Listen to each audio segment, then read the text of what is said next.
Dari Wahyu Aktian Devrianti di Studio Arjo. Saya dokter izin bertanya, setiap pagi saat bangun tidur hidung tersumbat setelah dikeluarkan keluar ingus dan darah. Ini termasuk apa ya dokter? Dan tindakan apa yang bisa dilakukan? Terima kasih. Silakan dokter Evans.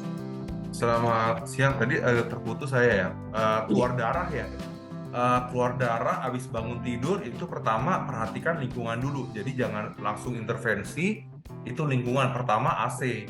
AC itu harus 24 derajat, nggak boleh terlalu dingin. Itu nomor satu ya. Jadi udaranya nggak terlalu kering, atau boleh juga kita pakai air humidifier biar pagi nggak kering, pembuluh darah nggak gampang pecah. Makanya pasien-pasien yang di luar negeri setiap kali musim dingin itu dia lebih gampang mimisan. Begitu ya. Caranya pakai larutan NaCl 0,9%. Mau yang sediaan udah jadi, mau pakai bikin sendiri, pakai cairan infus juga boleh, nggak masalah. Dari Antari Nawaningtyas, izin bertanya dokter, beberapa waktu terakhir ini masyarakat banyak menderita flu, batuk, dan yang lama sembuhnya. Kemudian beberapa orang yang mengira ini pasca COVID-19 dok, di mana daya dalam tubuh semakin menurun akibat COVID. Apakah pendapat ini bisa dibenarkan? Bagaimana penjelasannya ke pasien? Nah, terima kasih. Silakan dokter Evans. Oke, baik.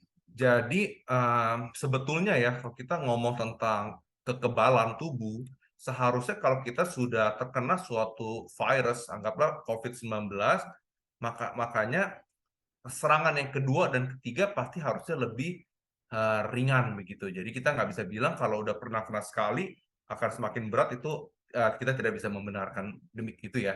Kayak gitu. Jadi memang ya kebetulan mungkin ada polusi yang baru, patogen yang baru, atau apa, bakteri yang baru begitu. Memang sebetulnya yang sekarang ini katanya lagi musimnya itu influenza tipe A. Cuma ya kan PCR kita semua kan sementara untuk COVID-19 semua, jadi ya pasti negatif, negatif, negatif gitu loh. Padahal karena khusus untuk influenza tipe A begitu. Lagi musimnya itu aja. Jadi bukan karena kita COVID jadi lemah, enggak sih. Dari Areta Widya, dokter bukan bertanya, pada influenza berat, perlukah di samping antibiotik diberi antivirus? Silakan dokter Evans. Baik, terima kasih pertanyaannya. Jadi kita anggap influenza itu kan seperti flu biasa ya. Apabila gejalanya hanya eh, batuk pilek, sakit menelan, ada demam sedikit, tapi nggak sampai sakit kepala yang sangat hebat sekali, sampai sesak nafas, kita harapkan kekebalan kita sendiri yang harus melawan dari virus tersebut. Jadi kita tidak perlu antivirus gitu. Antivirus itu kita berikan apabila memang gejalanya sangat hebat dan muncul berbagai komplikasi yang berat gitu. Jadi seperti kayak semacam saat COVID, toh akhirnya sembuh-sembuh sendiri pada pasien yang tidak menggunakan antivirus, karena sebenarnya itu agak overuse itu antivirus itu. Tidak Ya. perlu dipakai.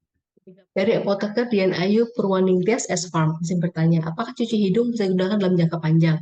Dan berapa lama maksimal penggunaan cuci hidung? Yang kedua, mengapa obat kumur mulut harus beri baking soda? Silakan dokter Evans. Oke, cuci hidung itu dapat digunakan dalam jangka panjang ya, boleh dipakai setiap hari, itu pun tidak masalah, tapi dengan dosis sehari satu kali aja gitu. Kalau hanya untuk menjaga nasal hygiene, kecuali memang kalau dia ada penyakit, sehari boleh 3 kali, 20 cc kanan, 20 cc kiri dilakukan selama 2 minggu gitu. Kalau mau lebih dalam lagi kita bahas, suhu dari cairannya itu tidak boleh terlalu dingin atau terlalu panas. Kalau terlalu panas bisa merusak mukosa di hidung. Kalau terlalu dingin dia bisa menimbulkan pembengkakan tulang-tulang. Di tulangnya dia akan besar-besar gitu tuh.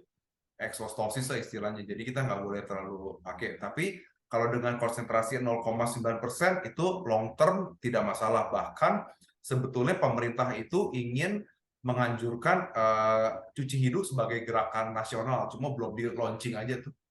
Jadi nantinya pasti kita perlu cuci hidung, apalagi polusi terlalu tinggi, angka kanker hidung tuh, kanker nasofaring itu kan gara-gara polusi tuh, itu cukup tinggi sekali di Indonesia, kedua dari China, makanya sangat disarankan sekali untuk mencuci hidung.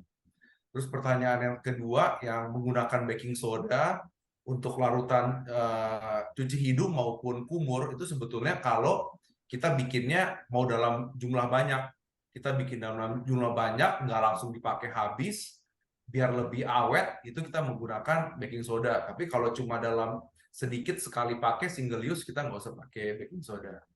Begitu. Tadi yang Mas, dosisnya 9 gram ya, itu ya. Kalau ya, mau ya. bikin 1 liter gitu. Kalau mau disimpan. Karena kan males ya dok ya bikin-bikin terus, jadi sekalian Ya, banyak. Nah itu sekalian. bisa Betul. baking pakai baking soda dok ya biar nggak rusak ya dok ya. Betul. Pas cobanya sudah jelas ya. Jadi cuci hidung ini maksudnya adalah cuci hidung yang pakai larutan air dengan NaCl ya dok ya, bukan cuci hidung dengan antiseptik karena yang disarankan bang tiap hari itu untuk sebenarnya untuk melarutkan membasuh kotoran-kotoran di hidung kita ya dok ya. Betul. Memang itu akan ada gerakan untuk jadi setiap hari Betul. dilakukan untuk Dan bahkan membersihkan hidung. untuk tambahannya, sebetulnya cuci hidung ini kita belajar dari saudara kita yang Muslim loh sebetulnya. Nah, karena Hmm. ternyata hidung orang Muslim itu lebih bersih dia. Bakterinya lebih kurang, mediator-mediator inflamasi itu lebih berkurang gitu. Makanya diteliti terus sampai detik inilah kita semua satu dunia menganjurkan cuci hidung itu number one untuk gejala-gejala influenza. Begitu Hmm. sebetulnya. Kan Hmm. orang Muslim setiap hari mau ini kan pasti cuci Berwudu hidung. ya dok ya, saat berwudu itu Yes, setiap cuci wudhu hidung. pasti cuci hidung dong. No problem. Dari Christian Adizi bertanya, apakah bisa menggunakan mouthwash yang biasanya digunakan setelah sikat gigi? Dokter Irfan silakan. Ya, baik, kalau mouthwash yang kan banyak mouthwash ada banyak ininya ya, banyak kandungannya tuh ada yang tinggi alkohol, ada yang enggak gitu. Nah, kalau yang tinggi alkohol itu efek sampingnya dalam jangka panjang dia bisa bikin mulut jadi kering, gigi jadi lebih sensitif gitu karena jadi lebih sakit-sakit gitu. Jadi biasanya sih sekarang banyak dipakai produk yang lebih less ini ya alkoholnya. Tapi kembali lagi, mouthwash itu bukan hanya untuk melawan bakteri, tapi diharapkan untuk plak gigi sebenarnya sih. Jadi kalau kita memang pikirannya hanya untuk melawan kuman dan virus, cukup dengan cuci-cuci yang standar aja gitu, antiseptik nggak usah terlalu tinggi-tinggi banget. Begitu ya. Khususnya ini Pak, povidone iodine itu udah pilihan banget tuh. Betadine gargle ya udah sering banget dipakai. Buat 1%. berkumur ya dok ya, itu enak Iya. banget emang dok ya untuk mengatasi Betul. ispa. Ya, nggak usah kecuali pikirnya mau ngancurin plak gigi ya. Ya betul, dua Beda hal yang cerita. berbeda Ya. berarti dok ya. Ya, Betul. baik. Baik, terima kasih Dr. Irfan, jawabannya sudah jelas ya. Kita lanjut topik berikutnya untuk Dr. Evans lagi. Dari Winda di Cilacap, Dr. Evans, kalau infeksi virus kan katanya bersifat self-limiting disease ya dok ya. Berapa lama virus akan hilang sendiri dalam tubuh kita? Dan kondisi seperti apa? Apakah cukup pakai nasal spray saja tanpa harus pakai obat kongestan? Dr. Evans silakan. Baik, terima kasih pertanyaannya. Betul, virus itu self-limiting biasanya 7 sampai 14 hari. Biasanya itu bahkan di 10 hari biasanya udah gejala membaik. Kecuali dia di hari ke-10 mendadak menjadi berat, itu tanda-tanda salah satunya menjadi bakteri ya, menjadi kuman, itu yang kadang-kadang mungkin memerlukan antibiotik begitu. Itu Kalau kalau di yang kalau di kongestan juga nggak sih dok? kongestan. Kalau Oke, jadi cuci dekongestan itu kalau memang pasiennya tersumbat sekali. Jadi kita kan ada gejala tuh, ada gejala ringan sampai gejala berat. Kalau dia berat itu kalau tersumbatnya sampai mengganggu tidur, mengganggu kerja, dan mengganggu belajar. Itu kita bisa memberikan obat-obat dekongestan. Mau pilih topikal boleh, mau pilih yang sistemik juga boleh. Mau pakai cuci hidung pun boleh, tapi tingkatkan konsentrasinya dari 0,9 pakai infus yang 3%. Itu dia bisa bikin hidung tersumbat jadi lebih plong. gitu ya dok ya. Jadi kontrasnya ditingkatkan bisa ya dok ya? Ya, Yang benar nih dok. tersedia juga yang udah jadi juga tersedia. Dari apoteker Gia Lestari S. Farm di Sumatera Barat. Saya bertanya dok, kurang lebih 4 hari tiba-tiba telinga kiri saya pengap atau sembuh, padahal tidak pilek. Tapi ketika saya tekan hidung kanan, hidung kiri agak susah napas. Kenapa ya dok? Silakan dokter Evans.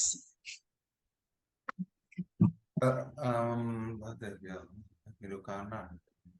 Mungkin aja bengkak tapi tidak menimbulkan gejala ya, sama ada peradangan yang udah lebih jauh ke belakang itu seperti pada anak kecil, jadi otitis media itu loh yang dia bilang apa, tuba estasiusnya dia tertutup. Dia kalau tertutup itu bisa rasanya seperti telinga kemasukan air gitu. Itu tidak harus selalu pilek. Bisa aja habis pergi dari tempat yang tinggi gitu, misalnya pergi ke daerah puncak, habis naik pesawat, habis berenang. Nah, itu hal-hal yang bisa menimbulkan hal demikian. Atau paling simpel mungkin ada kotoran telinga aja, mungkin ya. Nah, itu perlu diperiksa. Nah, kalau dia bilang kan katanya kalau dia lihat hidung kanan, hidung kiri juga tersumbat nih dok. Itu gimana? Apakah mungkin ada pembengkakan yang tapi tanpa pilek gitu dok? Mungkin nggak sih dok? Ya, bisa. Contohnya cuaca ya. Kalau cuaca lagi dingin, kita punya hidung yang di dalam tuh yang kayak ada bulat-bulat 2 biji, darah akan dikirim ke sana untuk bikin jadi besar, untuk menghangatkan udara yang kita hirup dari hidung sebelum masuk ke paru. Jadi akan kesannya jadi tersumbat relatif, padahal bukan infeksi dan bukan pilek. Begitu. Cuma Hmm, sebagai siklus hidung kita istilahnya itu nasal cycle. hmm, Begitu. kongka kalau nggak salah mbak kongka hidung ya dok ya. Yes, benar. Hmm. Konkanya itu besar gitu. Nggak apa-apa. Oke, jadi tidak masalah ya dok ya, tidak ada. Nggak, nggak. Suhu udaranya lebih dihangatkan. Dari Hartanti izin bertanya dokter, apakah mimisan memang wajar terjadi ketika anak-anak pilek? Dan mimisannya bagaimana yang harus kita waspadai? Anak saya udah mimisan saat pilek. Dokter Evans? Oke, jadi kalau memang ada suatu peradangan di daerah hidung pasti kan bengkak, jadi pembuluh darah akan lebih mudah pecah ya untuk berdarah gitu, jadi epistaxis atau mimisan. Khususnya pada anak kecil, kita bilang pembuluh darahnya itu lebih tipis lah gitu. Kapan sih harus mencari penanganan yang lebih intens itu apabila perdarahannya banyak dia. Perdarahan banyak, mungkin lebih dari 100 cc, keluarnya sampai dari mulut begitu ya, dan tidak berhenti lebih dari setengah jam. Kita udah coba pencet hidungnya, dikasih kompres es batu di lehernya, suruh kumur-kumur air es, masih juga nggak berhenti. Takutnya pembuluh darah yang lebih besar itu yang kena, nah itu harus segera ke dokter. Tapi kalau berdarahnya hanya sedikit, cuma 1-2 tisu, kurang dari 5 menit berhenti, itu paling masalah cuaca atau pilek aja yang dapat ditangani dengan pencet hidung dan rajin cuci hidung. Biar dia punya korengnya itu nggak lepas lagi. Karena kalau koreng yang lepas kayak di kulit, pasti keluar darah lagi, bikin orang tua jadi panik tuh. Jadi cuci-cuci biar nanti korengnya lepas secara alami, berdarah nggak ada dia. Gitu. Baik, terima kasih Mas jawabannya sudah sangat jelas ya, dari Dokter Evans.